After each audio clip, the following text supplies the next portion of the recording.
प्रयत्नशील आहोत।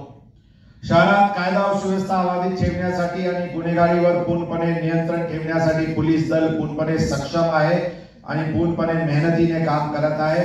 काही मध्ये काळात काही घटना घडतात ज्यावर लोकांचे नक्कीच एक लोकांच्या मनात प्रश्नचे निर्माण होत असतील की हे वाहनाची तोडफोड सारखी घटना घडत आहे, पोलीस काय करत आहे। आपल्याला पोलीस दलाच्या वतीने सांगू इच्छितो की पोलीस दल अशा प्रकारचे घटना थांबवण्यासाठी आणि अशा प्रकारचे आरोपीला धडा शिकवण्यासाठी पूर्णपणे सुसज्ज आहे।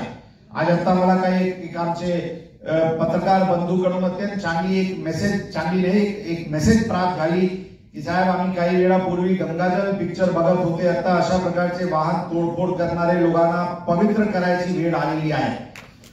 खरं अशा प्रकारचे पवित्र करण्याची वेळ तर नक्कीच जरी आले असतील तरी काही कायद्याचे चौकटीत राहून आपल्याला काम करावं लागते, म्हणून त्यांना पवित्र करता येते की नाही, परंतु धिंड अशा प्रकारचे काढण्यात येईल की ते अपवित्र नक्कीच होईल हे आम्ही आपल्या सगळ्यांना पुणेकरांना सांगू इच्छितो। जिथे अशा प्रकारचे घटना घडत असतील अशा प्रकारच्या आरोपीला पूर्णपणे धडा शिकवण्याची भूमिका पोलीस दलाची राहणार आहे आणि ते आम्ही जोरात करू। कायदा सुव्यवस्था अबाधित ठेवण्यासाठी दल पूर्णपणे सुसज्ज आहे आणि पूर्णपणे सक्षम आहे। कोणालाही मनातील मात्र शंका पण पोलीस दलाचे कार्यक्षमतेवर ठेवण्याची गरज नाही।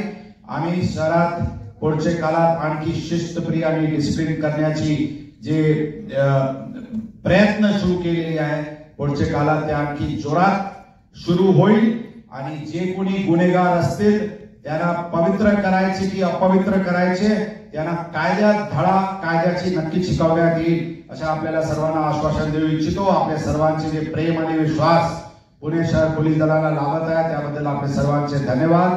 जय हिंद, जय महाराष्ट्र।